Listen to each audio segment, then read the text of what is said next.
Welcome, everybody. Call our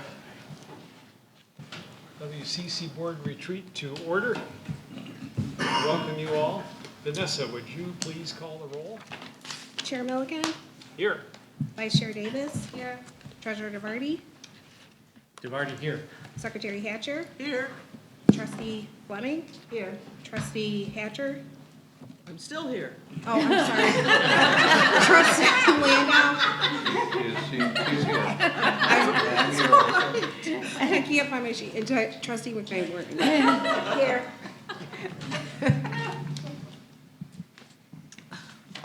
Public comments today. Are there any public comments? If so, please come forward. Seeing none. Vanessa, were there any written comments There were 2 received. that we've all been sent? Thank you. Okay. Honorary degree recipient input. President Blanca. Yes, this time every year, as the trustees know, it's our opportunity to honor an individual that has made significant contributions to the college in service and mentorship or in any way, where they've been a role model to our students and an aid to our college. So according to the process, which you have listed in your handbook or your board book today, usually it's the Vice President, Angela Davis, who is chairing this.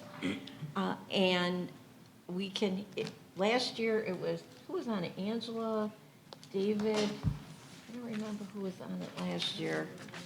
But we will form a committee, a subcommittee, but Angela, as the as the vice chair, is the chair of this portion. And if the trustees, if you look in your packet, you will see that there's an opportunity for you to give us any name, nominate someone that you think. And also included in your packet are the list of people who've been nominated in the past and those that have received awards. And that's due to Vanessa by, I believe it's April 1st? First, so that the subcommittee can meet and then make a selection and contact the individual and vote on it. Okay, Mr. Chair? Could we nominate Anthony Fauci too? Yes, you could. Wouldn't that be something if he came? He's going to receive a University of Michigan honorary degree. Well, while he's here. Save him one trip. How about Jill Biden? She teaches at a community. There we go. Another logical one. Do we give them? They go right to Vanessa, and then Vanessa will get them to Angela. But if you want to give them to Angela, it's just to make it easier if it goes to Vanessa, so the trustee doesn't, you have lives, so you don't have to handle all of that. Next on our agenda, we have the FY 22-25 financial forecast. President Blanca? Yes, I'm really looking forward, we are all looking forward to sharing the forecast with you this evening. This has been a very interesting 3 years, as you know. The pandemic and all of the recovery afterwards, even though it's not completely afterwards. But one of the strengths of this college, there are many, many strengths, but one of the things that has always set us apart from other community colleges, just one, not all, one, is that we have always gone through a strategic planning process where we looked at information in terms of environmental data, trends, forecasts. We looked at input, research, and based on that information, we developed a plan. And you know those plans, thanks to our faculty, our staff, the input of everyone, those plans have come into reality, and we've been able to actually grow and develop significant programs because of the implementation of those plans. And the trustees have been a part of that, and I appreciate that. So here we are. The last time we looked at a plan was for the 20 to 23 plan. And it will be interesting to see how that has changed through the pandemic. But before we ever talk about anything, such as the master planning process, we always share some data with the board for us to all reflect on.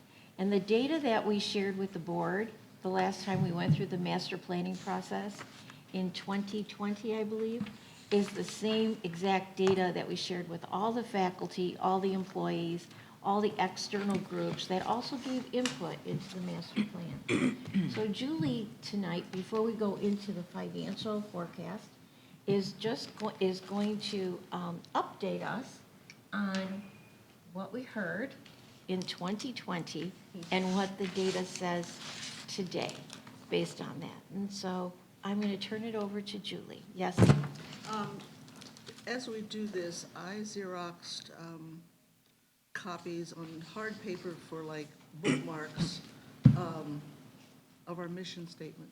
I like that. So we could keep that in mind as we Thank you. debate this or whatever we do. So Thank you. Just to remember why we're supposed to be here. Thank you. I appreciate that.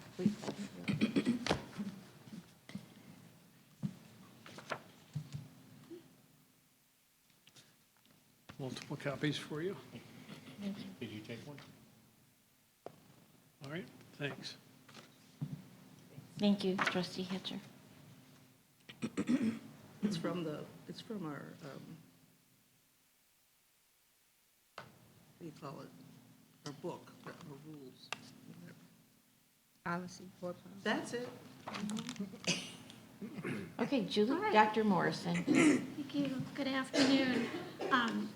And actually, and this is not necessarily a good thing, but it was actually 2018 that the data that we're updating Oh, was 2018? was last presented. Yeah, yes, but and it was presented to the board at a session when we were preparing for the master planning process. Can And- everybody in the back hear Dr. Morrison? Yeah, just pull it a little closer, Julie, thank you. So it was presented as part of the master plan process, which we did these sessions across campus and with external groups over the course of 2018, 2019. And at that time, we used this data to set the stage for looking 5, 10, and 15 years out, what might the future campus look like as we were working with our partners who were helping us develop a campus master plan. And we were thinking more about the physical form of our campus at that point. So now, as we're continuing to move forward through this time that's been kind of marked by disruption, it's a really great time to update this data for 2022. And it's also a good thing to look at in context of looking at budget priorities going forward, and as we continue to set strategies as part of our general strategic planning work. So what you will see in your folder, you have 2 infographics, and the one that is blue is the one that we shared with you in 2019, or 2018. And the white one is our update that we have created for 2022. And they are very, very similar, but here are the differences. In 2018, the infographic, much of the data that we presented was long-term. And remember, we were planning for the master plan 10 to 15 years out. So, for example, we used a lot of data from SEMCOG that was from 2015 looking all the way out to 2045. And we've continued some of that in the update, but in the new one, we have pulled some of that back and updated it with current data and shortened the projections to the late 2020s and the early 2030s. Another aspect of the original infographic is that we used a lot of high school enrollment data from a book you might remember because we gave it to you. A book by Nathan Graw, who is an economist and demographer at Carleton College in Minnesota, Demographics and the Demand for Higher Education, which was a real kind of benchmark book for looking at high school enrollments and going into college and college going patterns. And we used much of the data that he had in that book when we were working on the 2018 data for high school enrollment data. Conveniently, he has written an update that just came out recently, the Agile College. And he has updated his own projections based on a lot of additional sources from the census, from the Western Interstate Commission on Higher Education, National Center for Educational Statistics, and much more. His projections are now more refined and more disaggregated, and they now, they start later and they also end a little later. They end at about 2034, 2035. So we're trying to kind of work in those time ranges. So that helped refine some of our data around high school graduates and their college-going patterns. So the infographics give some highlights, and we'll go through those right now and just kind of compare the two and see what has changed, what hasn't. And keep in mind as we do that, that projections are projections and not predictions. And that these are really to help set context. So first of all, the first area that we're looking at is enrollment trends, in particular high school students. And so the number of high school students is decreasing. And this was the case in 2018, and it continues to be the case. When we looked at K-12 enrollments back in 2018 on your blue sheet, we saw that in Washtenaw County, K-12 students were down 4.5% from 2005 to 2016, and that trend has continued. K-12 enrollments now in the county are down 7.6% from 2005 up to 2020. In addition, at the same time, economically disadvantaged students, that would be those on free and reduced lunch, which were already up 25% from 2005 to 2016, continued to rise an additional 4.3% since then. So traditional age high school graduates entering two-year colleges, so this is particularly relevant to us, are also projected to decline. And here we have some of the data that is drawn from the new book by Nathan Glaw. And originally, we looked at 2012 to 2029, and that showed a 28% decline in the Midwest and a 30% decline in the Detroit region for high school students who were graduate age enrolling in specifically in two-year colleges. Now, that has actually gotten a little bit better in the new projections, but there's still a projected 10% decrease in Michigan from 2018 to 2034. And there is still a projected 15% decrease in the Detroit region for the time span of 2019 to 2035. So it's improved, but still quite a drop in the traditional high school age graduate entering two-year colleges. So that brings us to projections of student enrollments by age group.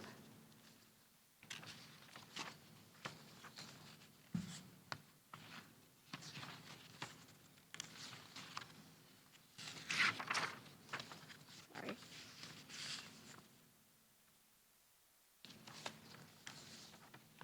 So our young adult students, nationally, now we're moving to national data, in the 2018 infographic, you'll see that through 2045, students aged 25 to 34 were projected to rise 26%.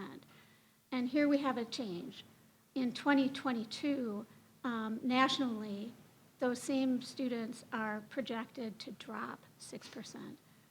I'm sorry, I said 26% for the rise. It's actually 16%, but it's still a drop. So that is a significant change between that 2018 projection and the 2022 projection. And in both cases, the over 35 population is projected to rise. So we'll see that a little bit later too, with this aging population, the older population rising and the younger population falling. And then you'll see of 71% of adults aged 25 to 64 who are planning to continue their education, they anticipate requiring additional education in the next 5 years. And of those, 2/3 expect to pursue a credential. So we had that actually in both of these infographics, but that is data from 2018. We have a new piece of information in the new infographic. As of 2021, 1 in 10 adults have earned their credentials using a business or a private company as opposed to an educational institution. Technology trends, and obviously a lot has happened here thanks to COVID. In 2018, we told you that from 2012 to 2015, enrollment in distance education nationally increased by 13.4%.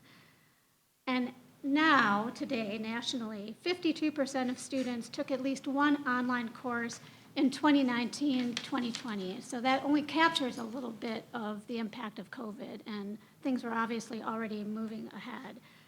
And there's been a 93% increase in exclusively online education at SARA institutions. And SARA is our state reciprocity agreement, so that includes institutions at 49 of the 50 states and 2 U.S. territories, and well over 2,500 higher ed institutions that are offering online courses and programs across state borders. And of those institutions, 60% say that they will continue to offer online post-pandemic as well. And then finally, under technology trends, in 2018, we told you that currently 8.4 billion connected devices were in use, and that it was projected by 2020 that 20 billion connected devices would be in use. And as of now, we're projecting that by 2025, 25 billion connected devices will be in use. So now the other side of our infographic. We have a question. Yeah. Trustee DeVarty? Connected devices, are those connected to the cloud or connected how? Or to Con- what? Yes, and connected, and we just had this conversation today because there are lots of different definitions of connected. We've discovered as we're looking at this data, and this is connected to, Wi-Fi, connected through cell connections, and, it's wired devices and wireless devices. So there are also, you'll see statistics out there for simply connected to 5G, but this is connected to cloud services and Everything. So would my doorbell, my Ring doorbell that shows yes. me when I'm on Yeah. the beach, somebody dropping a package off, is Yeah. that a connected Yeah. device, the doorbell? Yep. Anything in your house using Wi-Fi, which for some people is a lot of different, So as my people my get, washing machine. as people get thermostats that they can change the setting on remotely, the thermostat itself or the furnace, or both are connected devices? That I don't know. Whatever connected them, I don't know. That I don't know. Okay. Todd's not I here. just, You're in the weeds I'm- on this one. I know, but I'm just, you're putting these big numbers here, and I'm trying to, what is I it? can follow up with the source and see what details they give behind that. Any other questions? Back to you. Okay, thank you. Thank you. So the next thing that we're looking at are employment trends. And one thing that is consistent is that in Washtenaw County and Livingston County, there's projections of growth in employment in both the 2018 and the 2022 infographics that we gave you. In 2018, the growth was predicted to be 15.5% in Washtenaw and 15% in Livingston through 2045. Again, this is one of those long projections. 2022, we were only looked through 2030, and that growth was 2.9% for Washtenaw and 2.2% for Livingston. And you'll see a list of high growth occupations. In 2018, We looked at tenure growth of occupations with growth of 25% or more. And then in 2022, we looked at high growth occupations with 15% growth only through 2028. And you'll see a few things in common on those lists, in particular the dominance of healthcare and IT professions on both lists. And both lists include some professions that, are attainable with a 2-year degree, and some are attainable with a bachelor's or higher. And then finally, under employment trends, the World Economic Forum presents a report every year and has provided information on really the impact of technology and changes in the workforce every year. In 2018, they predicted that globally, there would be reskilling required for over 7 million existing jobs that would be replaced by high-demand occupations and automation. In 2022, that same report predicted that by 2025, 85 million jobs could be displaced in this shift due to that division of labor to machines. However, 97 million new jobs might emerge because of the new technologies. So quite a growth between 7 million and 85 million. Right. I just wondering, of the 85 million jobs, we're talking really workers and not machines, right? They're talking, yes, yeah, and Because what I'm looking at, they say may be displaced in the Right. shift. Yep. But also, however, 97 new jobs may emerge. Right. So these are 97 million new jobs. Doesn't mean that the ones who were displaced workers will be able to do those 97. potentially, Potentially, They may need to be retrained. be Right. trained. right, right. So what means is that institutions like us, we need to be up on what is going on. We need to know the future before the future gets here. Right. Thank you.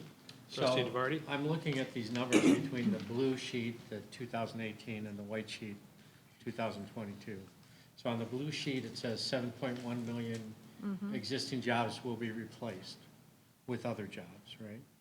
Is what it sounds like. So really, to compare apples to apples, we're really looking to compare the difference between 97 million and 85 million, 12 million, to that 7 million. Correct. Correct. yes. So we're seeing a significant increase, I don't want to be fooled by the 85 million jobs lost.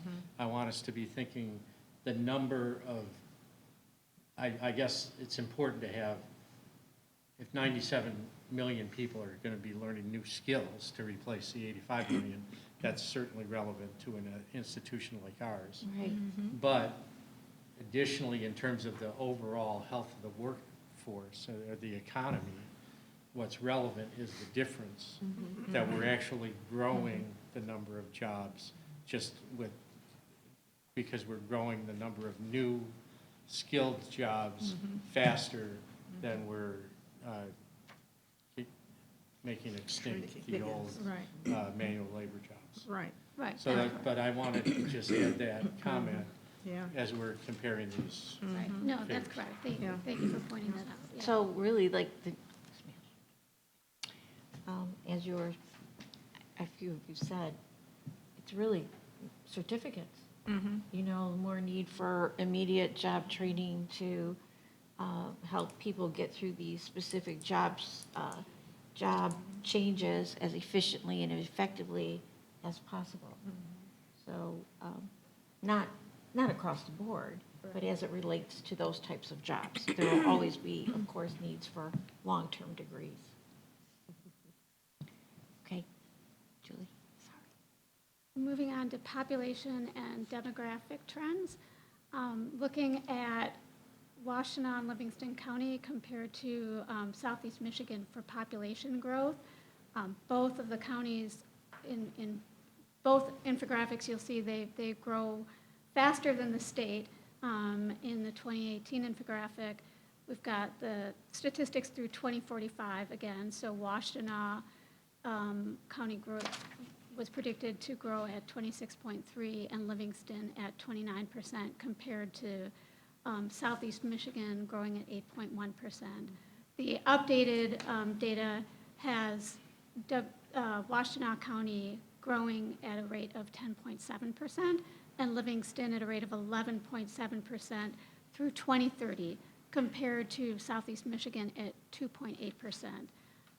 And the most recent census data bears that out, and Washtenaw County in particular is, has some of the fastest population growth in the state. And then we get to the, as I mentioned earlier, the growth in the over 65 population. That will also happen in the county. And in 2018, we saw it, and that we had a projection that the over 65 population in the county was then 12.5% of the population and was projected to grow to 22% by 2045. And we've updated that to look at trends going to 2030. And in 2020, the over 65 population was 15% of the population and is now projected to grow to 19% by 2030, so within 10 years. Do we know if there was ever a COVID factor that was introduced in these population growth? That's a really great question. I think I would have to look into that It would be a lot more interesting to deeply. know. Yeah. With the projections that go to 2045, no, because those were done prior to COVID. Some of the more recent ones, I think it would be taken into, some of the population, the data that we've got in the 2022 updates, you would be able to see some of that. And I think that's why there is a little bit of a drop-off in some of the numbers.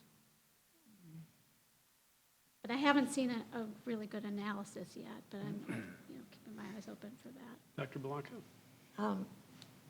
And if we connect all the dots here, you can see why, when we talk to legislators, why that short-term Pell is so important and why we have been lobbying for it.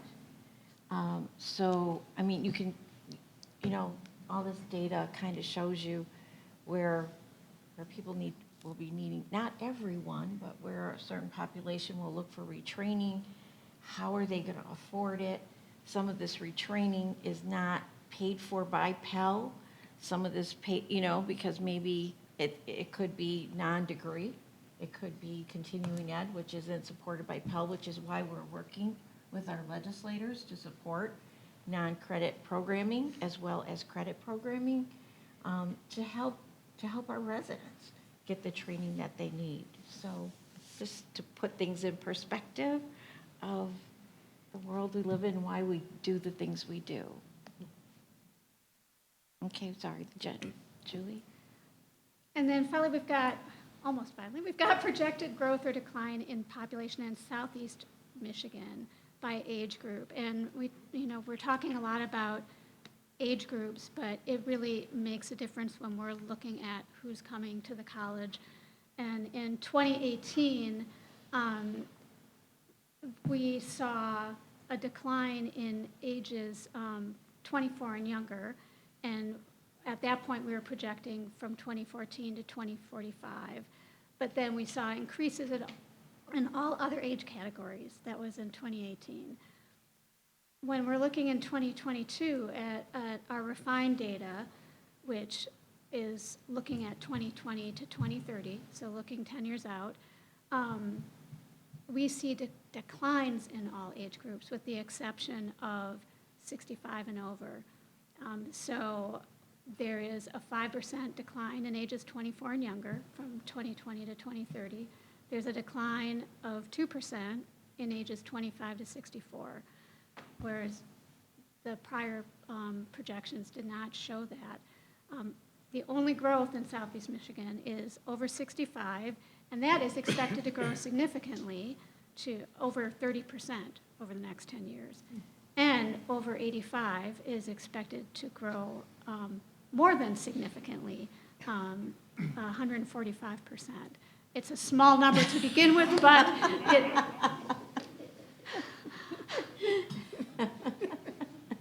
it is definitely, there's definitely an age shift. So, so that's something to take note Small of. engine repair. Right. Gotta ramp it up. Yeah. I see it now. So finally, the last thing on our list is, was race and ethnicity. When we did our infographic in 2018, we just noted, we actually were looking at the Ann Arbor region, and we were saying that, you know, the Ann Arbor region is expected to have increases in ethnicity going through 2022. And so instead, for 2022, we looked at the county, we looked at Washtenaw County, and fortunately, the 2020 census data came out recently, so that's helpful in looking at that. And it has demonstrated that actually most of the categories for ethnicity did increase since 2010, since the last census, with the exception of with the Black alone category did not increase. It decreased slightly, and the white alone category is almost stagnant. However, the category of 2 or more races, so multi-ethnicity, really increased quite a bit, 153%. So that's 2 or more races, and the assumption is that, you know, many more people were reporting that they were 2 or more races. So that is demonstrating, you know, probably a higher rate of ethnicity. And Hispanic or Latino reports also went up quite a bit, almost 50%. So that's for the county as opposed to Ann Arbor. Any questions or comments? Trustees? I have a comment, I guess. Please, proceed. I'm kind of grappling with the fact that these are different timelines.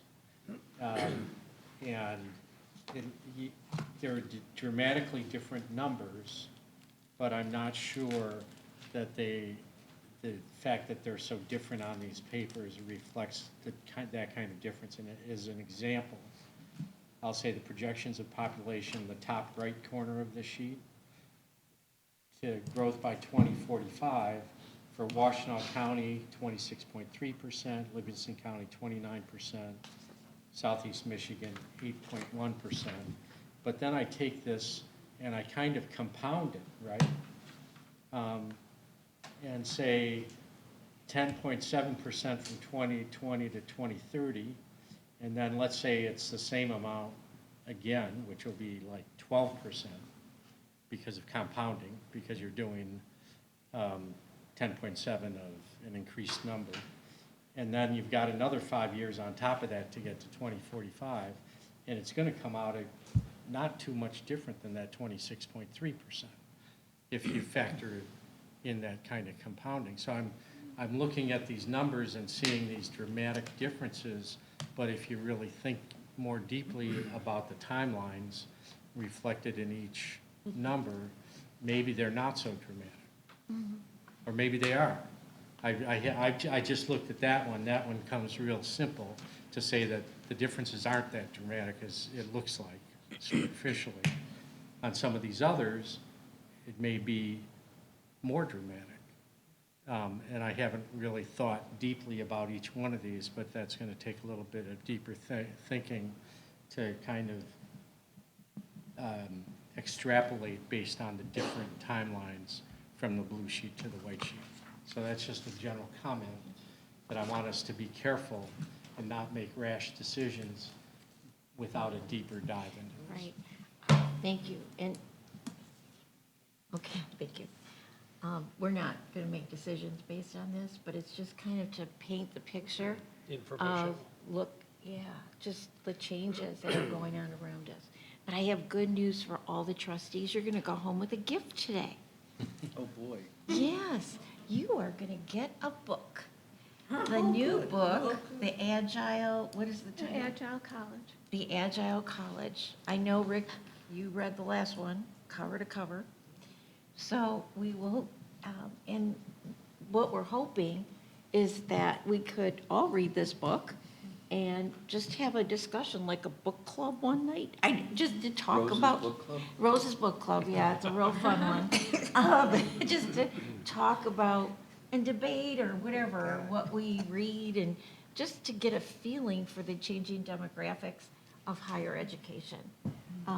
So that's your gift for the evening. I just thought you might like to, you're welcome. So I was hoping for a pony. we'll put that on your wish list. Okay. Yeah, Mr. I can see why statistician moved from third place on the blue sheet to first place on the white.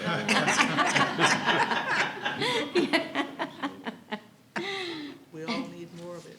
Yeah, thank you. Any other comments? Thank you, Julie. Next on our agenda is the tuition and fee rate discussion. Dr. Blanca? Yes, this evening, Vice President and CFO Terry Barnes will go through our forecast and tuition and fee recommendation for discussion and your input. Mr. Barnes. Thank you, Dr. Belanca. Thank you, Dr. Morrison, for that context to our forecast. I'm going to walk you through a bit of the agenda. First, I'm going to walk you through the actual process that we as the college go through to come up with this budget. I'll go through some of the highlights from the budget. Also, I'm going to tell you more or less how we're going to end the current fiscal year 22, as of the end of June, as a lead into the projections out into 2025. We'll look at the revenue piece, we'll also look at the expenditure piece, and then we will summarize it at the end. And this will set the stage for the tuition and fee discussion to follow. So how do we put together the budget? The most important thing is we as a college want to be aligned.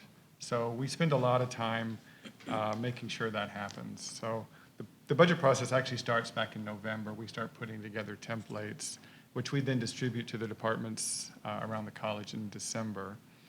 And this year, as we sent out the templates, we also assigned everyone a savings target. We always believe in looking at our expenses. Some of the things you may be spending today, you may not need to spend tomorrow. There may be other things that you don't spend today that you do need to spend tomorrow. So it's always a good chance for us to reflect on what we're spending. So we did that, and we assigned targets across the college to achieve about $1 million in savings. And that was achieved. As I mentioned, in some cases, we actually want to increase the budget. So for equipment, for our academic programs, for example, equipment is very important and a necessity for these programs. And over the last couple of years with the pandemic, one of the areas in which we tightened our belt, so to speak, was in equipment. So we felt it was time to reintroduce that and make sure that the equipment that we have for our academic programs is adequate. So the departmental leadership, they finalized their budgets throughout the month of January and sent them back to finance in February with the requested savings. We consolidated that, we reviewed that to make sure that we're going to be able to fund that in the coming year. We reviewed that internally with Dr. Belanca, with the senior leadership team at the college, and that leads us here to the retreat here today. And then we'll present the final budget proposal to this group in April. But again, the important thing is to get everyone aligned. A few of the highlights that you're going to see as we walk through this presentation. Intuitively, you'll see the green dots, if you will, are things that are positive. The red dots are challenges that we may be facing and overcoming. So the proposal that you're going to see does maintain a balanced budget. No change in tuition and fees would have resulted in a slight deficit for the year, so you'll see later a proposal for tuition and fees. We are projecting that credit hours will continue to fall. by an average of 3.7% per year through 2025, and you'll see the trends there, and we'll walk you through that. Importantly, we think that property taxes and state aid is going to offset the decline in tuition and fees. However, we also have the increase in expenditures that we're expecting. In particular, most of you know inflation is rising, so that's going to be an important factor as well in our expenditures. And again, those were partially offset, and you'll see this through the approximately $1 million in cost savings that was achieved by each division. So before we go into the budget for fiscal year 23, I wanted to show you where we are going to land approximately. Again, this is, as Julie said, a projection, not a prediction. But as of now, we are expecting property tax revenues and state appropriations to come in quite a bit higher. So you'll see here the property taxes are up $500,000 or $600,000. And that's because we're not having as many refunds as we were expecting. State aid, as I've mentioned in all of the Board of Trustee meetings up until now, we're expecting an increase, mostly due to the fact that we got the one-time increase from the state of 4% for the year, is the majority of that increase. And trade partnerships also was higher than expected toward the beginning of the year, which is this increase here. Expenditure favorability, we've had increased vacancies this year, and not only have we had increased vacancies with the current job market, it actually takes us longer to fill those vacancies, which in the near term does result in some pretty significant savings for us. We can't withstand that forever. We need to fill those jobs, but that is resulting in some short-term savings. We've also had a slower than expected return to campus, which does also impacts expenditures in a favorable way. Some of the transfers that you guys will be, the board will be very familiar with because you've approved them over the course of the last year. The $1.5 million technology infrastructure pull ahead, that is impacting the fiscal year 22 budget, but you'll see that it favorably impacts the fiscal year 23 budget. And you also approved $3.5 million for the Morris Lawrence building for the technology piece, as well as $3.5 million net for the Great Lakes, the shipping and receiving building, as well as the maintenance garage. Finally, I'll highlight that we are expecting, like last year, to get some amount of lost revenue from the HERF funding. That's the Higher Education Emergency Relief Fund. So approximately $5 million is what we're expecting as of now, and this is to help us offset the lost revenue, both in tuition and fees, as well as some of the lost revenue here at the fitness center as well. So in terms of revenue, we're, for the fiscal year 23 in particular, we're expecting approximately 4% decline in credit hours, and you'll see that's in line over the past several years. Most of our decline tends to happen in the fall and winter semesters. Actually, summer, strangely enough, remains pretty stable. We have not lost credit hours or students over the past few years, even during the pandemic, very much in the summer. So summer is very strong, but we do see impacts in the fall and winter. Property taxes, and I'm going to walk you through this, why we came up with 3.3%. We're expecting that to increase by 3.3%, actually in line with the inflation rate multiplier, which is published in October of every year. And we believe this because property tax increases have never been lower than the inflation rate multiplier as long as property values are rising. State revenues, we're projecting an increase of 2%. In the past couple of years, we've projected 1%, but we do think it's returning to normal. I think most of you may have seen that the governor's budget proposal calls for a 5% one-time increase as well as a 5% ongoing increase. Now, we think that the legislature is obviously likely to reduce those numbers, but 2% should be something that's achievable even through the legislature. So again, a little bit of context, and this builds on a little bit of what Dr. Morrison was saying. The important thing here is the long-term trend. This is the long-term trend of Michigan high school graduates. So the source here is the Western Interstate Commission for Higher Education, which is actually one of the sources that Dr. Morrison mentioned. You'll see the slow downward trajectory over the next 15 years. So more than focusing on any particular year, I would focus on the long-term trend because, it's difficult to point out in a specific year. But the long-term trend is not favorable. So we're obviously going to be pursuing a lot more adult learners and even out-of-state students to contradict some of the population decline and challenges that we're having here in Michigan and Washtenaw County.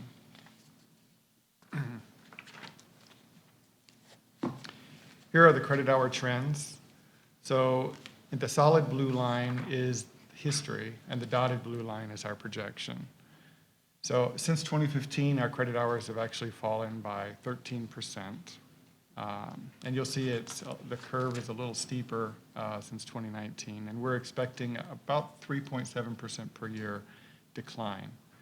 But I would like to point out how, just to give you context, the very next slide, you do see Washtenaw Community College's decline here, but the decline has been much, much less than other community colleges.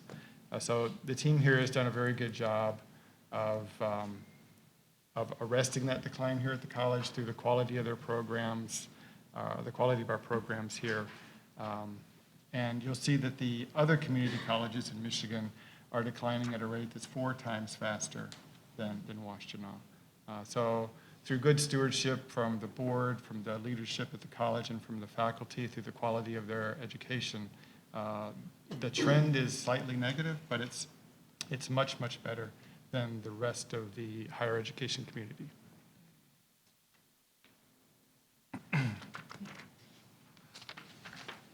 The tuition revenue projections. So you'll see here the green area is the on-campus learning, and the blue area is our revenue from distance learning.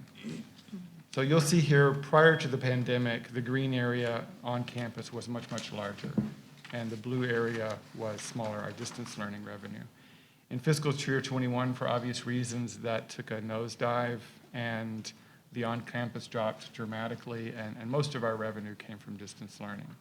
Now that is coming back in fiscal year 22, and we do expect it to gradually come back through 2025.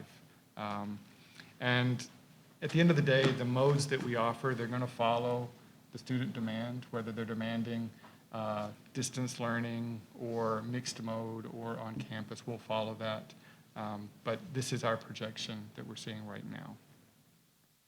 And we do expect, just to highlight, that many of our adult learners in particular, even post-pandemic, adult learners tend to favor the virtual classes. They really like having the night classes, and even virtually, they have work, they have lives, and this really suits them. The yellow piece is the slight tuition increase that you'll see later. You'll see that it's not dramatic, but there is a slight increase there, that yellow bar that I'll talk about later.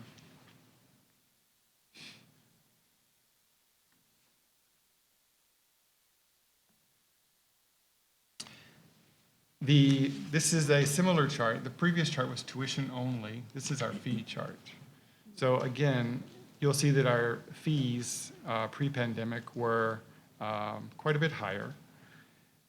I'll go over the green area first. This is our enrollment and technology fee. This is a fee that we charge, which is $10 per credit hour to cover some of the technology that we have here at the college.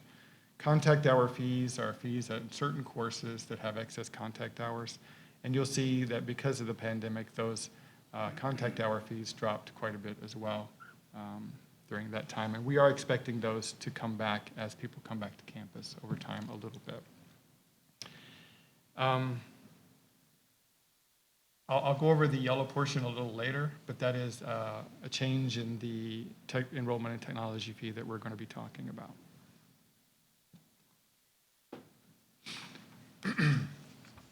So this is to walk you through the change in property tax that we're expecting. So this is an important piece of our revenue. In fact, it's the largest single piece of our revenue. So it's important that we have a pretty good projection of what this might be. So if you look at the table to the left, the yellow area of that table are the years in which the housing price index for Washtenaw County has decreased. And then since 2012, the green area, you'll see that the housing price index for Washtenaw County has increased. Now in the yellow area, you'll see there's an inflation rate multiplier that's calculated every year, which is calculated based on inflation. And if the property values are rising, the change in taxable value tends to equal the inflation rate multiplier. When the property values are falling, as you see in the yellow area, the taxable value has nothing to do with the inflation rate multiplier.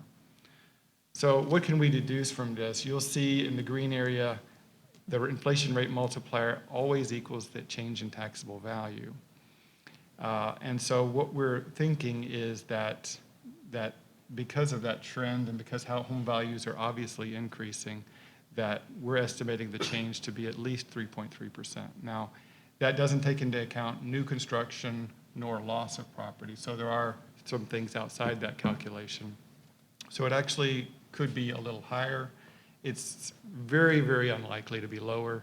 The only thing that could drive it lower is if commercial properties had taken a nosedive to offset it. And again, that's unlikely for most commercial properties, although there have been some.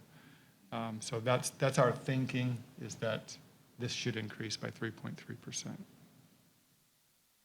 Okay.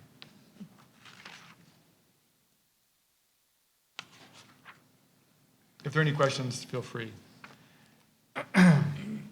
We have a question? Yes. I want to verify this. I know we met before. So this chart here with the green and the yellow, does this have new tax base in it? No, it does not. So this is just reflects existing tax base? That's correct. So any new construction is going to come in at whatever the current value is? That's correct. When it gets on the tax rolls? That's correct.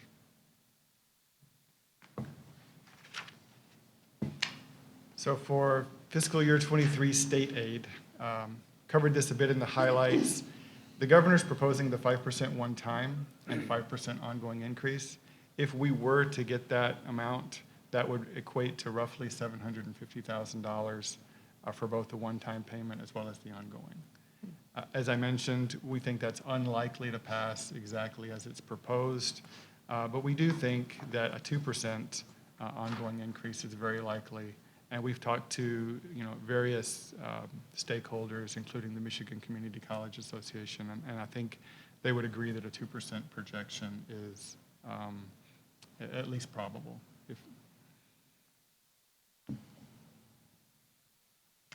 So here's all of our revenues together. So you'll see it's a little difficult to see because of the scale, but the green area, which is our tuition and fees, and the blue area, which is our local property tax, you'll see that the local property tax is in fact offsetting the decline in tuition and fees over time. So one of the reasons as a college, we've been able to maintain our tuition for in-district students so long is specifically because of the property tax base. That's allowed us to cover this for a very long time. State aid has been relatively stable over the period, very slight increases. All other revenue, which comes from things such as trades and conference services and so forth, that's somewhat stable, although it was more impacted by the pandemic, as you can see there in fiscal year 21. And the very slim orange line at the very top are the additional tuition and fees that we're going to be proposing and talking about in the next presentation.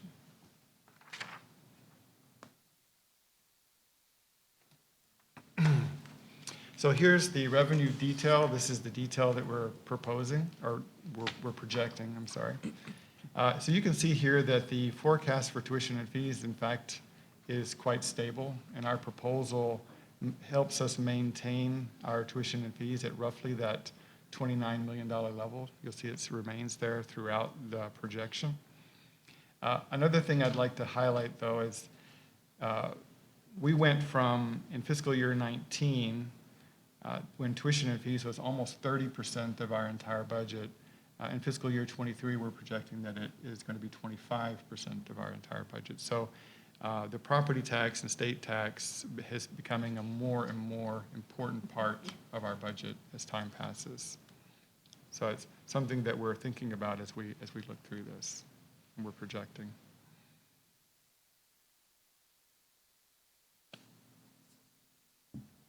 So the next page, I'll start talking a little bit about our expenditures and our operating transfers. So I'll go through on the next slide some of the things that are actually changing conceptually and talk about what those are. But generally speaking, we do have some variable costs as well. We have variable costs that are related to our trade partnerships, our conference center, our workforce and community development. So what I mean by variable cost is if we have revenue coming in, it has associated cost with it. If that revenue doesn't come in, then that cost also doesn't materialize. So it kind of follows. So variable cost is in a way good cost because it means that revenue is coming in and that's associated with that cost. So if you ignore the variable cost for a moment or set it aside, our actual costs are increasing in '23 by less than 3% versus the current year budget, which given current inflation, I think is a pretty good result. But I'm going to walk you through some of the changes in our expenditures and what we're spending that money on. So just to, again, as context, the U.S. inflation rate rose in 2021 at a rate of 7.5%. So that's one of the challenges that we're up against. As mentioned early in the presentation, the leadership team identified and achieved about $1 million in savings in their budget. They looked at all kinds of things such as direct expenditures. They looked at optimizing the number of sections that we're offering. And we've looked at other things like we're spending a little bit more money in preventative maintenance in our operational budget instead of deferred maintenance. So we're doing a little, just like you would think intuitively, you spend an ounce of prevention, it's worth a pound of cure is what my grandmother always told me. So we're trying to achieve that. The pull ahead of the Technology Infrastructure Fund that you approved earlier this year, that is helping our budget next year. It goes into it hurts fiscal year 22, which we can manage because the fiscal year 22 is going well, but it actually helps us in fiscal year 23. Currently, we're projecting that the Health and Fitness Center, where we are right now, will finally be back in the black next year. We should be right at break even by the end of this year, the current fiscal year at the Health and Fitness Center.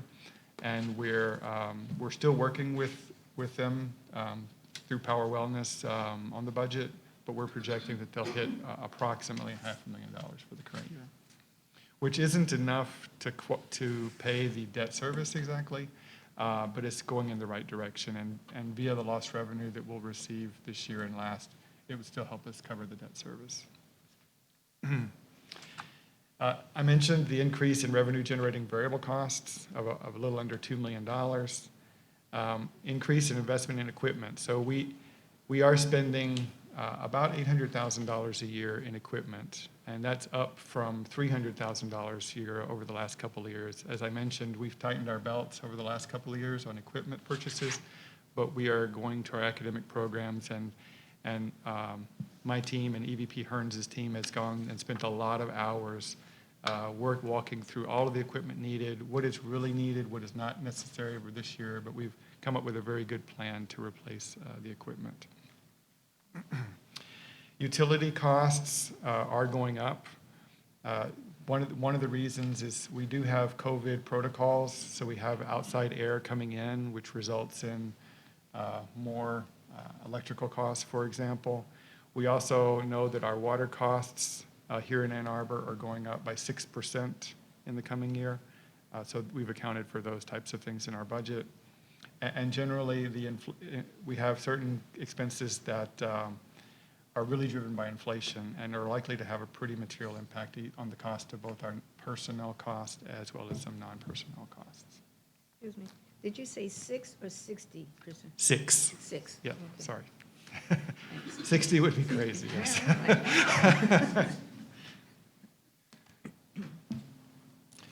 This slide shows you, this is the revenue and expenditure trends, and this actually does not have any tuition or fee increase in the blue line. So the red line is our total expenses and operating transfers. The blue line is our total revenue. and the gray line shows the gradual fall of our credit hours. So you can see here that our tuition and our revenue in general is increasing. So it's doing well, but our expenditures create a gap. So that's the gap that we're going to be covering in our proposal. And we're looking on ways to mitigate that trend. In fact, this is a summary, and we are looking, if you look at the total other line, we are working on ways, it's a little premature to talk about them at this meeting, but we are working on ways to try to get our revenue up and not just let the overall mega trends happen to us. We're trying to actively mitigate, at least partially, those trends. So at the bottom, you'll see the budget with our proposals is balanced in 23 and 24. We have a slight gap in 2025, which I'm not concerned about.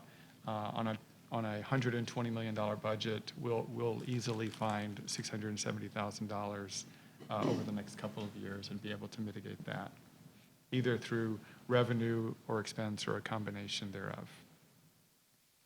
So that's the presentation on the projection. That will lead us into the tuition and fee discussion, but are there any other questions before we go into the tuition and fee discussion? We have a question. We went over this the other day. These projections factor in what you're proposing with the tuition and fees. They do, Okay. yes. So if we don't do what you're proposing, then that changes all of it. That's correct. The budget wouldn't balance, Yep. correct.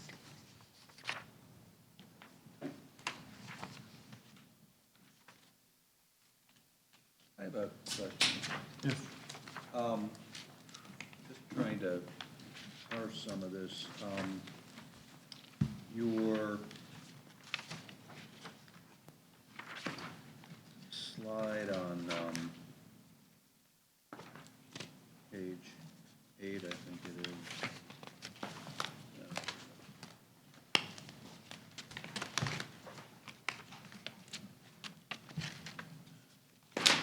You were talking about our long-term in-person versus, it's like page 10. Your slide on page 10 says that in fiscal 2019, we were getting about 22 million from on-campus versus looks like about 28, 29, I'm sorry, a difference of about 7 million on distance learning. Right. And now we're projecting in 2022, we're getting It's less about than 35. half that, Yeah, right? That's actually an actual, I suppose, or close to it's it. close to it. And then 2023, it shows, I guess the question in my mind, it just goes to my last question from the last board meeting, is why aren't we recovering? I mean, this is going out 2-3 years. I mean, are we really, it seems like the entire mission of the college seems to change if we're saying we used to be a $22 million in-person school, and now we're projecting to be a $10 million in-person school. And that's just a radical, radical shift. It makes, what about all these buildings? What is our utilization of this space going to be? That's what we will talk about. Oh, I agree. You're right. mean, Those are it's- really good questions, and. Should we be like renting some of this out for commercial space? Should we be radically downsizing some of We these? may have that discussion. So. It seems like we should have that discussion like soon. Right, Because, well- this projection is, Well, if I, either you change this, or some very bright people have to start thinking about what this place is. that's right. If I may, Sure. okay. So, last month, when we discussed, the scheduling for fall, Right. one of the issues that I had with that scheduling was that I believed it was forced choice. So we really did not have a good idea on whether or not a student would choose a face-to-face class or not. Because based on the way, and I say this respectfully, I gave all my apologies and all the stuff that I had to do, but based on the way that schedule was formed, which is the traditional way they are always developed. What does that Yes. mean, the traditional? Traditional way is based, Shirley, is based on the way they scheduled, the way the schedule worked in the past, historic. We're not talking about history anymore. We are, but not totally. Right. So based on historic, analysis. Right. And then, maybe you could help me, Trustee Hatcher, how would I say this part? Go ahead. Faculty selection, or Well, how would you say this? The department chairs work with the deans to look at trends, and their historical trends, and their right. enrollment trends. Thank you. And there's a balance between what we would like to see and what, we're always concerned with whether classes were filled. So we may want to offer 20% more on-campus classes. That's a goal, that's what we'd like to see. But if those 20% don't have 12 students in the fall or whenever they're offered, they will all get canceled. And that's a traumatic event in any department, because you're talking about people's employment, you're talking about shifting around. Full-time teachers have the right of first refusal. So if 20% of those classes don't fill, and they're taught by part-timers or full-timers, the full-time teacher can take another class. So that means the first week of classes is a nightmare, because you haven't looked at the prediction historically of what classes will and won't go. Now, life has changed. Right. We've had COVID, we've had so many people latch on to on-campus and off-campus classes. It is not the same world. So predicting what's going to happen is much more difficult than it used to be.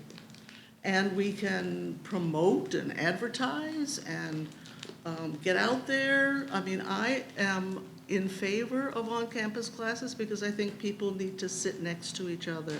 But the world is changing. I'm an old lady. So. You're not. Yeah. That's my excuse for everything. Get over it. The world is changing. So when chairs and deans are sitting down together trying to figure out what to offer, the rules are different now. Have I helped at all? You know, you helped me a lot. Let me but the way ask I- you a Go question ahead. here. Okay. Because, I mean, Ruth tickles my brain as an old man. Woo-hoo. But there's an old movie saying, if you build it, they will come, right? So, it just seems to me, shouldn't we be out there like with a marketing campaign saying, in the fall, we're open, WCC's open for business, should we be marketing the hell out of this place as saying, we are not, we're an online destination, just like everybody else is, but, I mean, my experience of this college, going back a ways, is that people come here because of the quality of instruction, the small classes, hopefully a pleasing physical environment, and I think young people come here, leaving aside this whole thing about older versus younger students, but young people come here for a socialization aspect, because they want to be in a place where there are other young people. And we, it just seems to me that that has traditionally been our strength. And, this makes me look like, it looks to me like we give up. It looks to me like failure.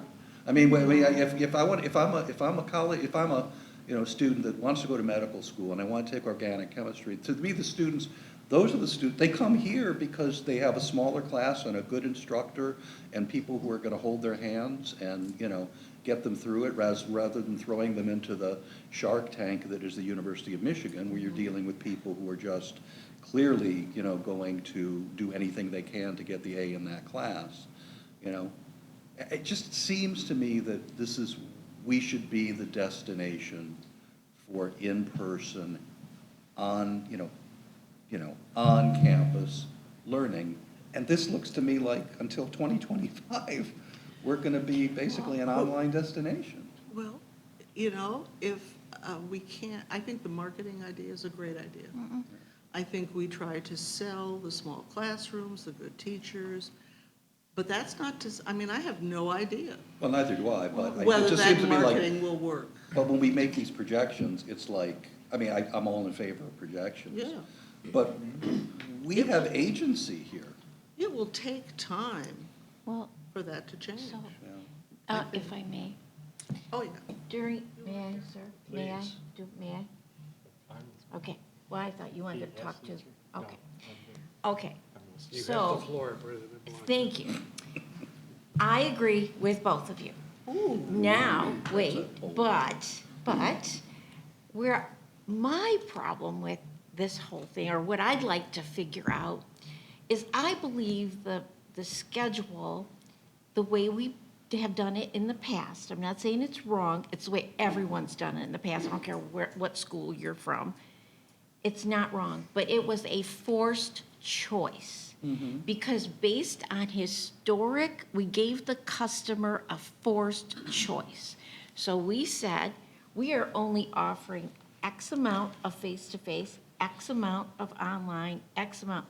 What I was hoping for, so that we could get a more accurate picture of this prediction, is to say, I'm just gonna make up a number, say, I'll just make up, like English 100, I don't even know if there is such a thing. I'd like 4 face-to-face. I'd like 4 online, asynchronous offered. I'd like 4 virtual offered. And I'd like, if mixed mode's appropriate, 4 mixed mode. Then I can see, and we'll do the marketing, we'll do all this. But based on student selection, because I don't know the answer, we will start to understand customer preference. But if we offer a schedule, not saying it was wrong, based on how all of us have always scheduled, it's a forced choice. Not entirely. Because the student never had a choice to pick that English 100 face-to-face. If you have 4 of one and 4, of the other, what you will get before classes start is a waiting list. You will get all the in-person classes will fill with students, and students who don't want online and don't want it any other way will sign up for the on-campus class as a waiting list. And that will tell you, and that happens all the time, that's not new. But we open up, Exactly, you open right more away, sections right away. right away of what students are asking Right. for. So it's not just, the printed schedule is historical. But what actually happens in enrollment is if you've got a ton of people signing up for on-campus or a ton of people signing up for virtual, you will open more sections of that class. So it's not just a forced choice, there's still a choice for people. Am I No, right? but the forced choice is if there isn't anything offered. So if, for example, in But- math, we had 2 face-to-face class, 2 face-to-face, I'm just using this one, Yeah. I don't even know the number. I just know there were 2.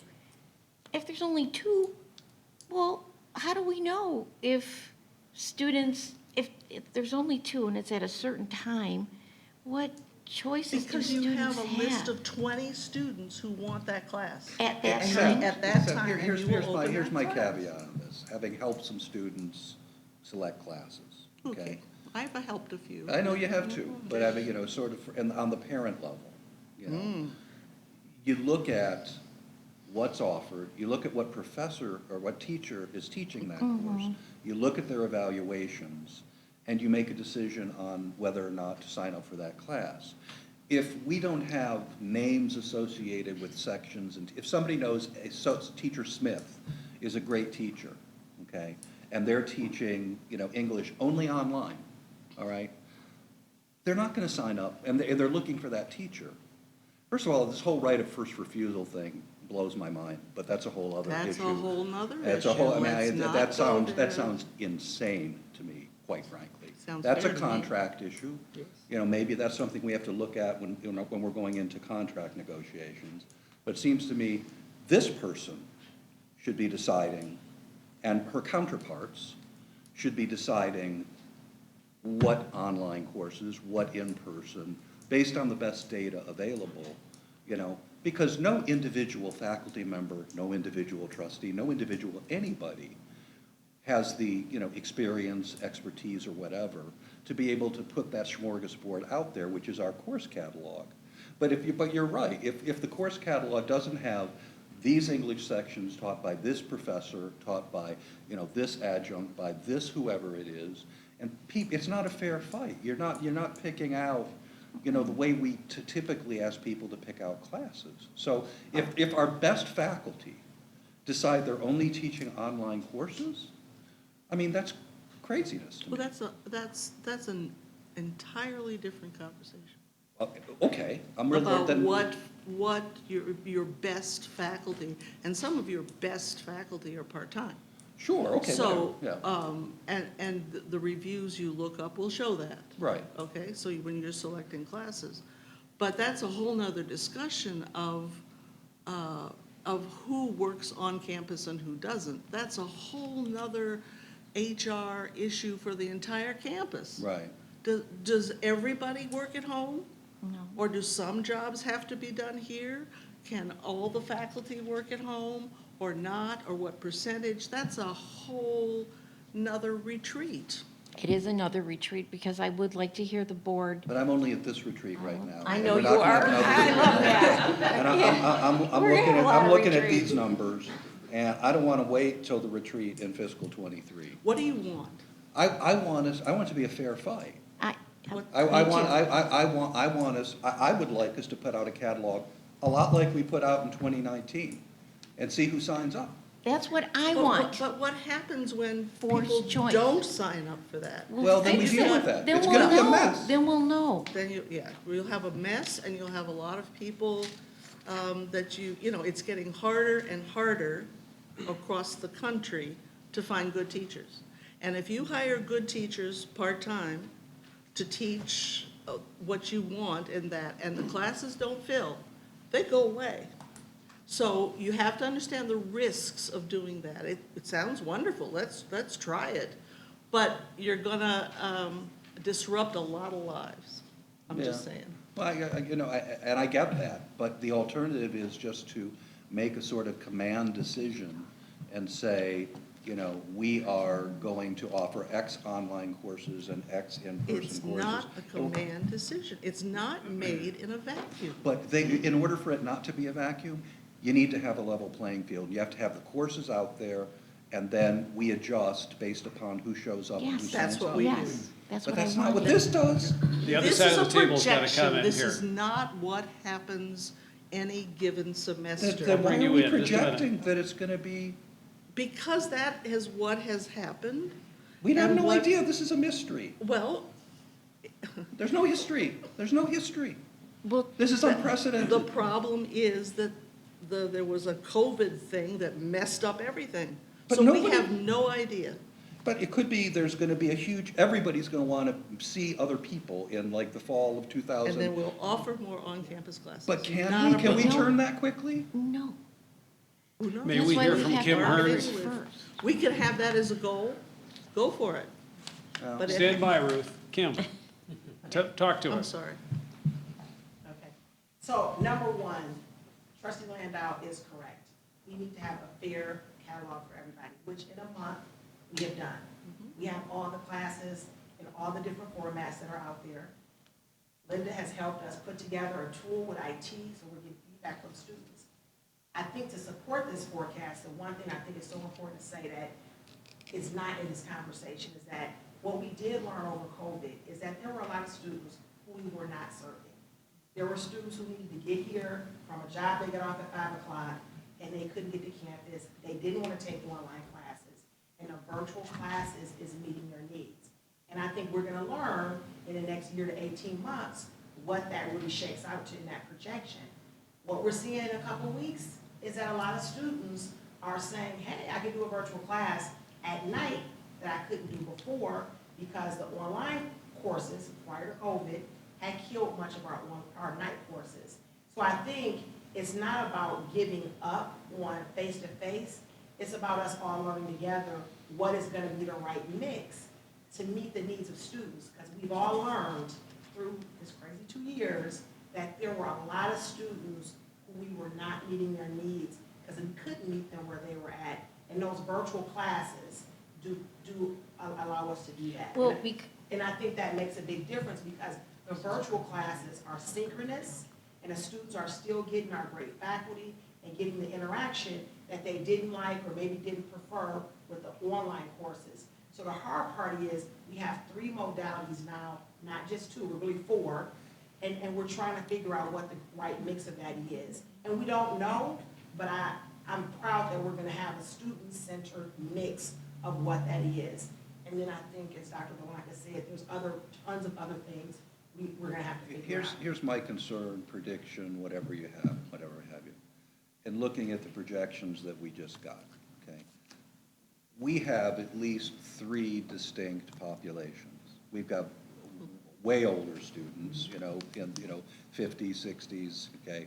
Who knows what we do with those folks? That's just I'm one of them. I don't know. I think I've sucked more education out of all of these institutions than any one person has any right to do. But, then we're gonna have people, 25 to 34, we're gonna have people, the group that are always is gonna be looking to transition. And then we're gonna have this group of, 14 to 24. My guess is those kids are gonna want more in person. Absolutely. And the folks that are in careers are gonna want more online. And it's just like, it just seems to me like you guys have, I think, Ruth, it is a formidable problem. But you've got, you're gonna have to really crunch these numbers to figure out how you're gonna do this. And how, because, I don't wanna give up. The one thing that I hate about projections is you look at those numbers and you see that the 18 to 24s are gonna go down, okay? Seems to me that means, you market, you devote a significant percentage of your marketing budget to those people who are going down to make sure we get a higher yield from those folks. Right, that's what it means. So, I just hope you guys, and then the whole question of utilization of space, I still don't understand. And I hope that, we have some discussion of that And, at some point. yes. Because our space utilization, as I understand it, I think it probably was 3 years ago now, our utilization was horrible 3 years ago. Yes, and actually, Vice President Bessie and I have already discussed this. But even that, when's the right time? Because we're not gonna know, this is almost like a huge experiment. Because we'll have to see what happens, what happens with student selection, how we work it out. And then we'll have to figure out the space, and after we see it, maybe after 1 year. Sure. But you're right, we can't, that master plan, that's, It was written on flash. yeah, it wasn't right. It really may not be the plan. Right. So, but. Okay, I'll shut up now. Yes, please. My arch nemesis. You are correct in that for some students, especially students registered early, it's instructor driven. They don't care what the mode is, they want that instructor. And so, and you're also right, it's like sometimes if there's no instructor, they're like, I'm going to cut the first class because I want to teach it. So that's something that we have to do a better job of just putting more assignments on, but for some students, correct. They may want it in person, but that person assigned is going to override that. Trustee Hatcher, I interrupted you. Do you have any other I comments? have no more comments. Thank you. Anybody else? Oh, I do have a comment. I knew you did. Thank you. Please, go ahead. It's a new world, number one. Number two, we have in our staff people who understand that it's a new world. Yeah. We have department chairs who work with students all the time. We have deans who look at numbers and trends and are knowledgeable about their departments. And I think with the direction of the board that says, you say you want that to go up, okay, we'll try that. But we need to leave that work to them. I'll shut up. Any other comments? Kim? Linda? Trustees? President I Malonka? promise I'll We make saved this the quick. best for you. Go ahead. I really believe all of us are ready to work together on this. And I believe that, you know, just with this last month of putting those courses on and all the frustration, I know I learned a lot, and I believe a lot of us learned a lot. But one thing I know is that we are going to work with the department chairs, and we are going to work with the deans and the vice president, and we are going to focus on our students too. And I believe that'll happen. I do. There isn't any reason, and we don't want people to be unhappy about working here. We want our good faculty to not leave, and we want to keep them. You know, we do. We just got to figure all this out and realize that we're all trying. No one's wrong. No one's 100% right. We have all the facts here. We're just going to try to figure it out. And that's my commitment, is that we will work together to figure this out. And I'm open to as many retreats as you'd like, seriously. Because I would love your direction and your input, all of you. Trustee Duarte? Having listened to all of this and in agreement with everybody here, I just want to say we're navigating a new world. And we need to leave it in the hands of the people who are, you know, I've been accused of doing micromanaging before, and I'm not about to do it. I want to leave it in the hands of the college administration to help to guide us on that new navigation. I've taken art classes in person. Last winter, I took one totally by Zoom. It was fulfilling. I would have enjoyed it more if it were in person. As we go navigate towards allowing people choices to do it one way or the other, we're in new territory here. There are a lot of opportunities for us. I'd like to see the green on this revenue projections move closer to where it was on 2019. I'd like to see that.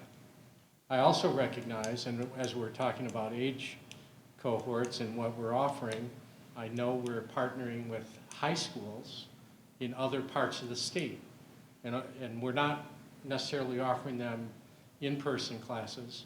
We're going to be offering them distance learning classes. And I think that's a real growth opportunity for us. So I don't want us to restrict those growth opportunities that I see for reaching out. But I'm not going to sit here and say what the administrators should do. I want to be guided by them, and when tough choices come, I'm prepared to sit and vote and put some input into those, but I don't have the experience to help with the navigation. And these experienced administrators and educators do. So I'm going to be guided by what we learn going ahead. And again, I don't want to maybe micromanaging either. My intention is to be aspirational. Okay. I agree. I think that the tragedy of soft expectations here. I don't want this projection thing to become reified and say this is reality, because there's not a human being on this board or in this college that knows what reality is. So I don't want to shape reality. I want reality to come to us. But my thought, question is, if we're out of the pandemic in fiscal '23, why isn't the green back up to fiscal '19? There may be really good answers to that question that all you smart people will tell me, but I, We you know, want to try to get there. I want to know why, that's why, yeah. Well, I'm gonna throw my little cent in. Just listening to the MCCA talk about the trends and what's going on. Right now, MCCA is looking at the budget from the governor and how the legislatures and the Senate is going to budget the money out to the colleges. You know, at one time, universities were always higher than us in the budget percentage-wise. So now, something happened, I don't know what happened, but some of these, the appropriation people, which are senators and legislators, they're seeing that community colleges, I mean, there's a lot of good people out there talking to them about our plight.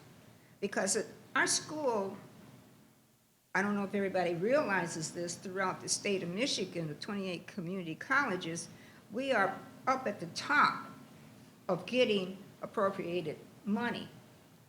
And the other ones who are smaller in enrollment don't get as much. So somehow or another it's skewed that way. So now what they want to do is try to bring it back as much as possible so that everyone gets some money. It's not like trying to make everyone equal, but at least try to give them more money. But we're still going to get our money. But there could be a day where we don't. There could be a day where we don't even have a percentage, which has happened in the past. It was very, very low. And some schools were on the verge of closing the doors, and I think I spoke about that in the past. So I think at this point, for us to try to figure out what student wants and needs, that's the top priority for every school in the state of Michigan, because some schools are not able to do that.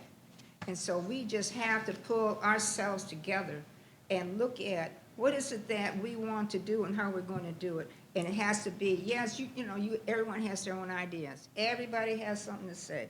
But when it comes down to the bottom line, X marks the spot, that's where we got to be all together in same equal thought process to make sure that this school gets what they need. Now, I don't know if everyone realized this, and I hope the president doesn't mind me saying this, but there's a senator who is proposing a bill, I don't know if it's been acted on yet, that if a community college offers and does do a nursing program, they are denied monies, am I saying this right? Any four-year degree. Any four-year degree, particularly for nursing programs. So, They are denied tax dollars tax dollars, thank you. from your local tax. Because what? Because they believe, I'm gonna say this off the cuff. Yeah, I believe it's because it's not our charter to offer four-year degrees. I believe. I'm not sure, So we but I have an can give you. unprecedented nursing shortage right. I know, where can I we tell you? can't even, where nurses are getting $10,000 a week to do, temporary jobs. So we're gonna restrict the number of people that are, that makes perfect sense. I mean, I love the law. Well, hopefully that legislation will never go anywhere. I'm sorry. Hopefully that legislation will not go anywhere. I This is hope in the not. state Yes. to this- deny community colleges if they offer a four-year degree Yes, to have local That's- property tax support. our, Yes. yeah. Now, I'll send you the write-up, because I'm Yeah. talking off the cuff and I hate that, Right, especially when right. I'm videotaped. So I'd But rather give you the I facts. just want, I'm bringing that up is that we're not out of the woods, so whatever we got to do to make things right, and everybody cooperate with each other on an issue like this, or any issues, when you're talking about scheduling, programs, you know, I mean, this is really serious. We need to come together and act like adults and try to work things out. Excuse me, I said it, I'm sorry. Thank And you, also, that's I good. just want to, one statistic that was shocking to me that I read right before I went to the meeting. There's just been a study from the Michigan School of Nursing saying that nurses, female nurses in this country have a suicide rate 8 times higher Yes. than even physicians whose suicide rates are already off the charts. 8 times higher. And part of that is because of job stress. So I think it makes a whole lot of sense that we should have fewer nurses, and we should stress them out more. That makes Right, sense. right. Idiots. Trustee Hatcher? I just want to say one more time, that Diana is absolutely right about us working all together. Yes. And by that, you've got to include not just the administration, but, which includes the deans, but the chairs. Agreed. And the faculty. They've got to be part of the conversation. They're on the front line, and they have something to add to that conversation. All I wanted to say. Well, yeah, and I totally agree. And I agree. Thank you. Any more comments on this topic? If not, we'll turn back to Mr. Barnes and the remainder of his presentation. Oh, yeah. Well, we're here to talk about it, yeah. So again, the projection was to lead in, give you context for the tuition and fee discussion. So looking at our tuition over the past few years, the green line, again, is Washtenaw Community College, and the blue line are the other Michigan community colleges. So you'll see here that over the last 10 years, we've increased our tuition by 8.5%, and this is in district, while the state average has been an increase of 44%. So we've done a good job of keeping this at a reasonable level for our in-district students. This peels the onion back a little bit, the next slide. It gives you the full gamut of a community college. You'll see that, again, Washtenaw there at the very bottom, meaning the green bar is the least increase over that time. And the highest is Muskegon, which has increased its tuition 73% over the same period. So, I'd love to correlate this with enrollment loss. right. With enrollment loss. I wonder if there's a strong correlation between the amount you raise tuition and the number of students you lose. Yeah, I'm sure there is a correlation. I don't know how strong it is, but there absolutely And the is a tax correlation. base. Yeah, well, there's that too, sure. Find a statistician. We can't because they're like hen's teeth. You saw them. Remember?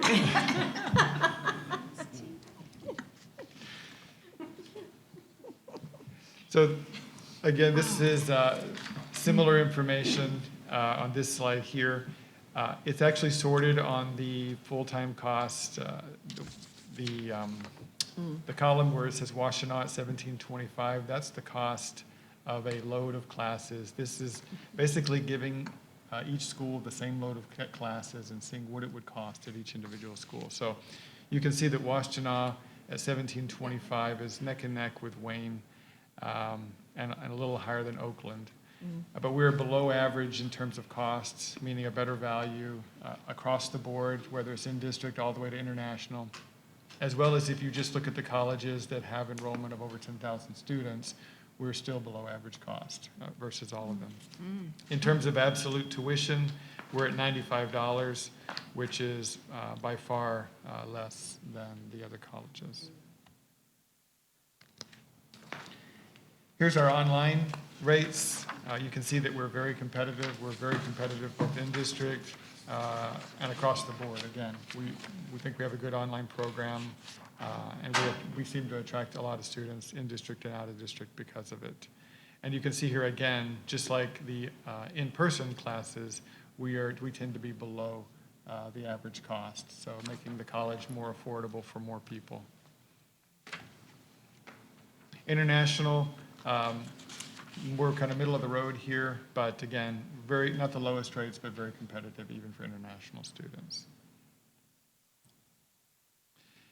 Here's our fees. So what we've done here, we've attempted to break out the fees of every community college in Michigan.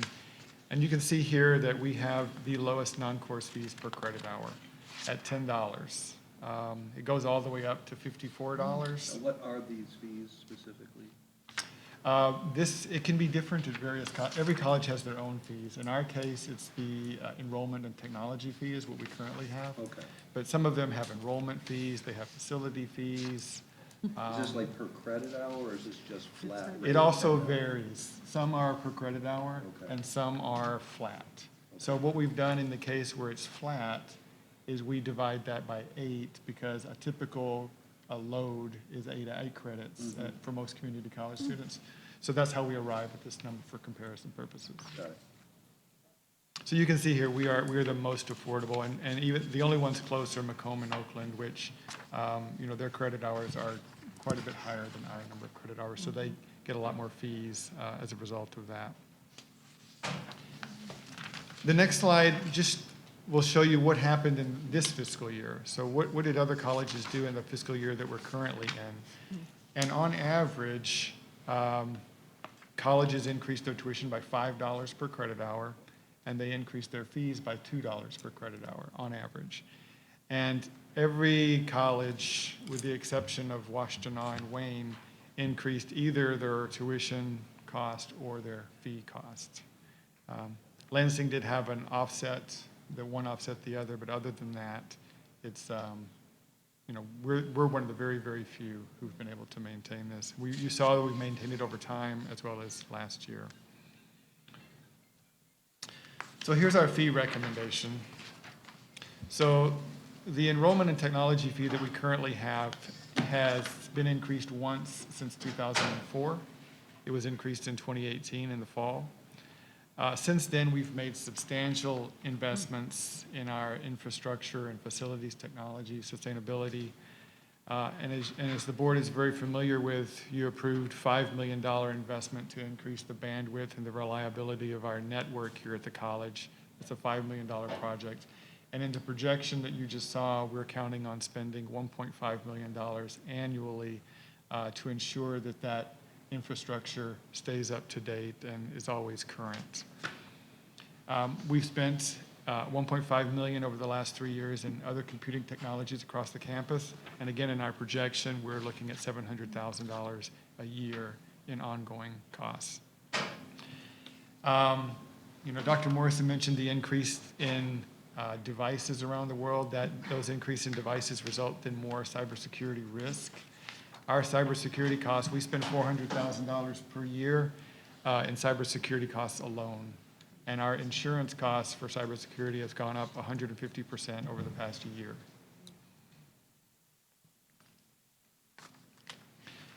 In terms of the facilities, the actual physical spaces, we've invested $7.5 million over the last 3 years. We've done parking lots, repair, maintenance, replacement of flooring, renovation of restrooms, campus cooling towers, all of this to make the students more comfortable and make the campus more adequate for the students. Additionally, we're expecting to spend $9 million over the next 3 years to continue this investment in deferred maintenance and other projects around the campus. So as a result of this, we're proposing that we increase the enrollment and technology fee from $10 to $15. We would rename it the infrastructure fee because it is primarily to support infrastructure, and be it physical infrastructure or technological infrastructure is what we're trying to support here. All other fees of the college would remain unchanged from prior years. So that would generate $1 million, you're saying, annually? That's correct. It would generate approximately $1 million per year. So it's roughly $200,000 for each dollar you increase? Correct. In terms of our tuition rate proposal, with this increase in fee, this will at least allow us to maintain our tuition again. This would be the 6th year that we're at $95, for example, for the in-district on-campus student. Would be a 0% increase for in-district, whether it's in person or online. And then for out-of-district, out-of-state, and international, the increases would be 1%, 2%, and 3% respectively. Now that gets us another 200,000, so a total of 1.2 million for the upcoming year. With the current projection, we're looking at 24 and 25 of having an increase of 2% each year, but we'll know more as we get closer to those years, obviously, and we'll adjust accordingly. Hopefully, we can keep that under control as much as possible, but compared to the other community colleges, I think, it's still a relatively modest increase, and again, hopefully we can stave it off, continue more, as we've done for the past several years. But that's what it looks like as I sit here right now. So again, in summary, this is the same chart from the prior presentation, but with this proposal, the budget would be completely balanced for fiscal year 23. Our projection right now is completely balanced for 24. For 25, we have a slight gap, but again, just to reiterate, I don't anticipate a problem. We will find a way to offset that gap without a problem over the next 2 years. President Blanca, do you have a comment? Well, I really like the $95 fee. I really appreciate another year of keeping our tuition flat for our in-district. Their I don't. property, their property taxes have helped us so much, just so much, and I appreciate that. And we can make it up with the fee. We can make it up with the other increases, but not on our taxpayer, unless that's all. I know you don't. Yeah, it's always been my thought for many, many years that I know we have to go up eventually, but it's been a while since we've gone up on our fees. And I just feel that I don't think we have a choice. I just don't see where, unless you can help me with this, Terry, because I don't see that we don't have a choice other than add on fees. You can be feed out. Right. And, okay, so we keep on doing fees, but what about the tuition? Because fees only go so far. What about the tuition, even if Right. it is $1 or more? I mean, I think that we really need to consider this because we're not in a position to constantly, overlook the increase in the tuition. Right. Well, as you can see, we don't plan on any more increases in fees over the next couple of years. The fees, we outlined the costs that we're incurring, and we're incurring those costs on behalf of the students. So we're investing in our students. So we're not expecting, as of right now, any increases in fees over and above this. And in 24 and 25, at least under the current proposal, you would see that increase in tuition. It will become unavoidable at some point. We're attempting to make logical steps along the way, but eventually we will get to that tuition increase for in-district as well. We will have to. But we're trying to stave that off as much as we can for those in-district students, given the property tax base. Dr. Blanca, do you have a follow-up? Well, I will defer to Mr. DeVarty, and then I'll, thank you. Do you mind? Trustee Do you DeVarty? mind, Chair? Thank you very much. I just want to say, tuition and fees are on a per-credit basis, both of them, and we should look at them in terms of the way the student looks at them as one cost, on a per-credit cost. We are raising the fees by $5, so we are making a raise, and it's a justifiable raise. I would argue that this proposal looks forward to raising tuition additionally next year and the year after if we need to, but those are in the green box here.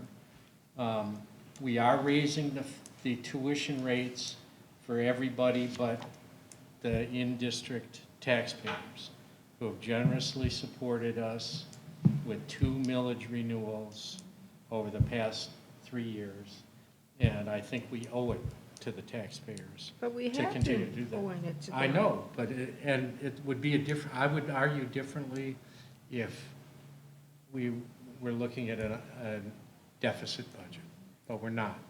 We're looking at a balanced budget, not just this year, but the following year, and a very small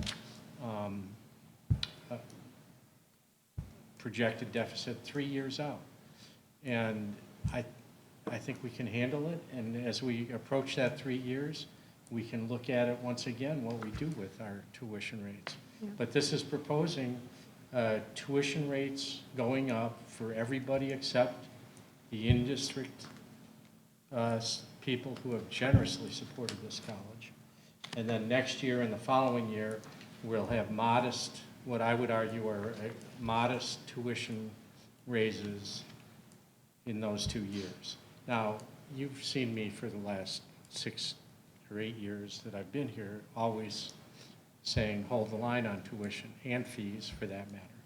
I'm fine, let's raise the fees $5. I think the case has been well made that supports us raising the $5 on the fees.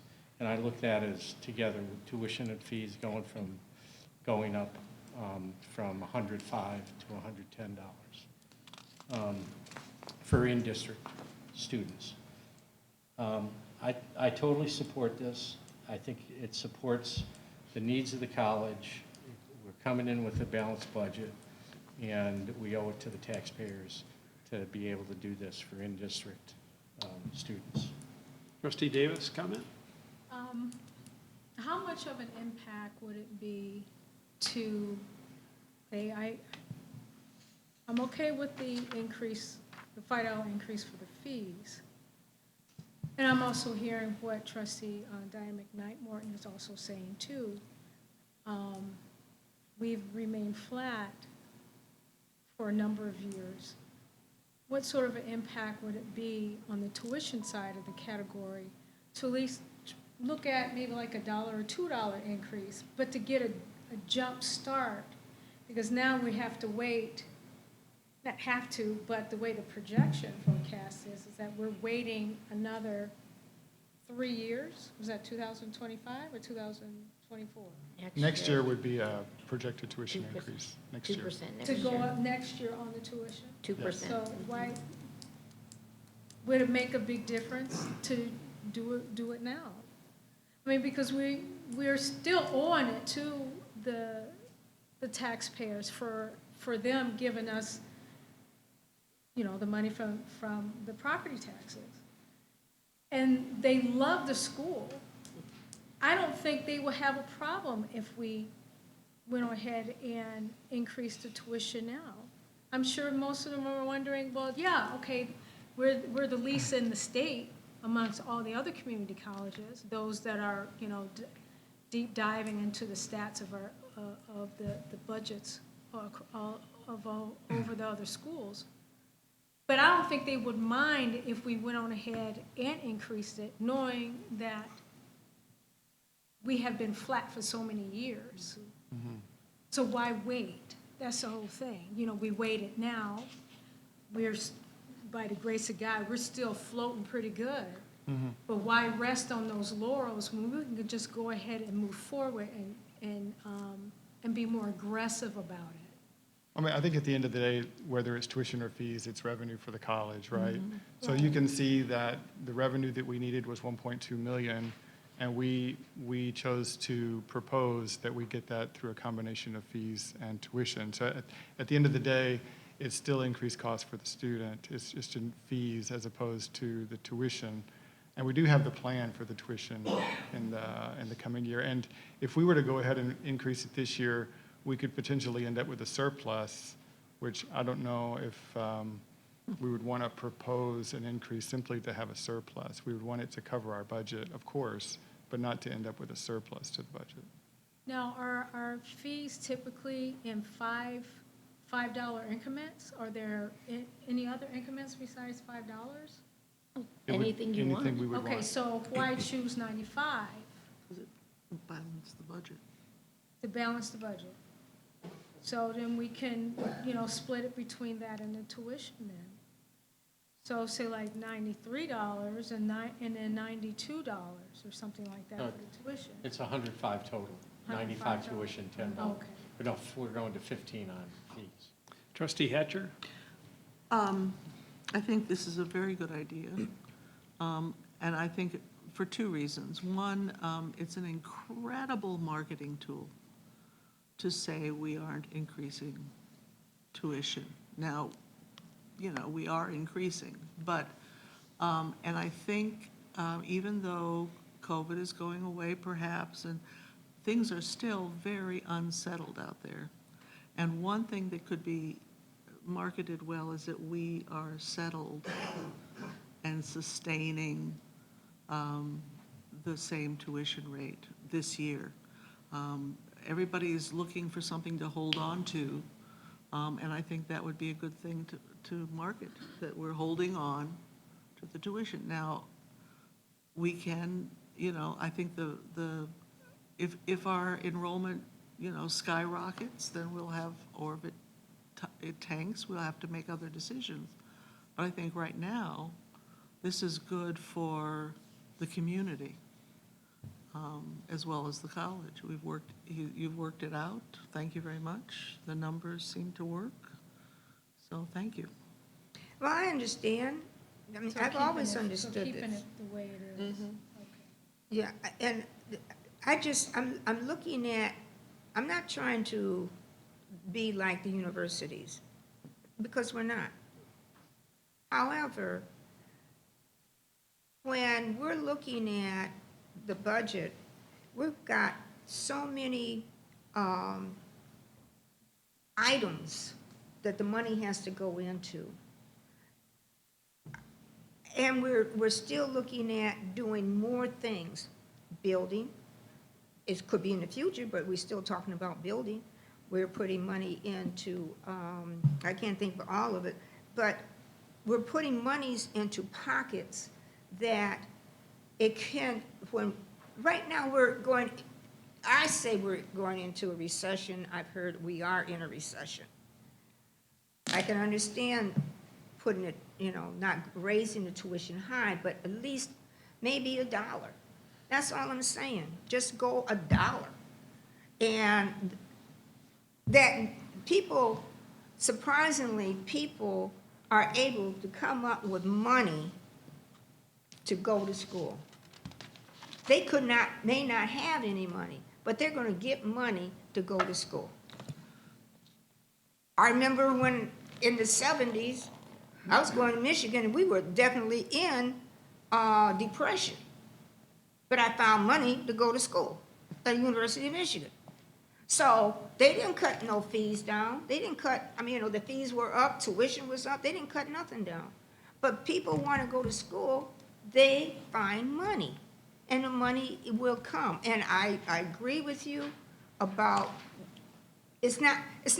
I'm hearing what Dave is saying about the community is that we don't really owe anything to the community.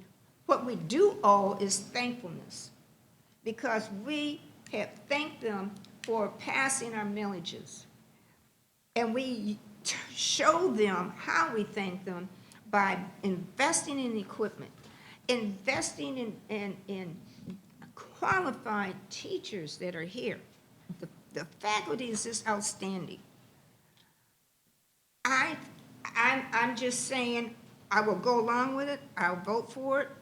This is just my feeling about it, even if it's $1. Thank you. Thank Any you. other comments from trustees? President Blanca, any thoughts that you wanted to add? Are you good? No, I think the input is good, and the vote is next week. Sure. I mean, next month, right? Next month. Right. I have one question on the international tuition slide that you put up. It shows various institutions' tuitions, but how many students, how many international students do we have at Washtenaw Community College? Like, you know that answer. And how do we compare to the other 27 on that list? Do we have a lot of them? I'd have to check on that. Just, what's your hunch? I mean, are we in the middle of the pack on number of enrollments as well? Probably. That'd be an interesting number. Yeah. guessing we're higher than a lot of places in more rural given communities. given the nature of this county. Yeah, No, my guess that's, is. that's a hard one. That's just a guess. Yeah, I But wouldn't guess I that. agree with you. Any other comments while we're retreating? Sounds good. Was that your hand waving? No. Never mind. Can I just make a comment? Yes, Last comment. please. I really like this retreat. I appreciate it. I think the discussion is great with board members. I really appreciate this. You know, the openness is good. And we all know where we're standing now in terms of our goal is to have a campus that meets the needs of our students. And working collaboratively with the faculty, the department chairs, the deans, the administrators, and doing all we can. And we will do that. I have no idea how we're going to do it, but I know that we will do it. So I want to thank you. I'd like to thank you, Terry, this is your first proposal that you've given the board, and it's been really an honor working with you this past year. Thank you so much for your proposal. And thank you, Julie. And thank you. Very nice. Seeing no other hands, I'd entertain a motion to adjourn the spring retreat. Ooh, oh, I'll accept that, and I'll look for support. Support. All in favor, say aye. Aye. Our retreat is adjourned, and we'll reconvene at 6 o'clock for the regular trustee meeting in this room.